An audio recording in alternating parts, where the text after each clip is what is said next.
চট্টগ্রাম শহরের মধ্যে বিখ্যাত এবং জনপ্রিয় একটি জায়গা হচ্ছে এটি।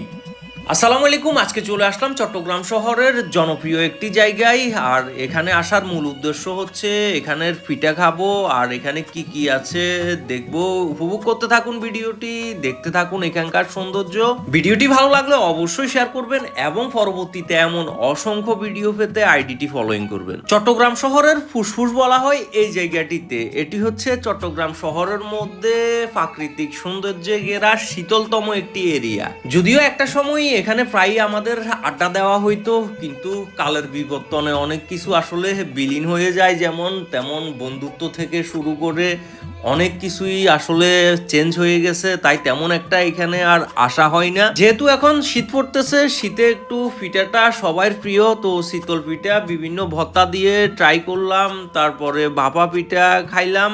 আর এখন দেখতেছি সিআরবির অবস্থা কেমন। সবকিছুই আগের মতো আছে, শুধু নেই হয়তো বন্ধুত্ব, ভালোবাসার মানুষ, প্রিয়জন। যারা চট্টগ্রামে থাকেন কিন্তু এখনো সিআরবি সৌন্দর্য উপভোগ করতে আসেন নাই, তাদেরকে আমি বলবো অবশ্যই এর সৌন্দর্য উপভোগ করতে আসবে। এদিকে ভাই সাহিলের দেখা মিলল, গুরুত্বপূর্ণ কথা বলতেছে। যাই হোক, যারা সিআরবিতে ভ্রমণের জন্য আসবেন তাদেরকে আমি রিকোয়েস্ট করব এখানের আশেপাশে যেই দোকানগুলো রয়েছে অবশ্যই ট্রাই করবেন এখানে খাওয়ার জন্য, কারণ ওনাদের উদ্দেশ্যই আমাদেরকে ঘিরে এই ব্যবসা প্রতিষ্ঠানগুলো সাজানো হয়েছে আমাদের জন্যই।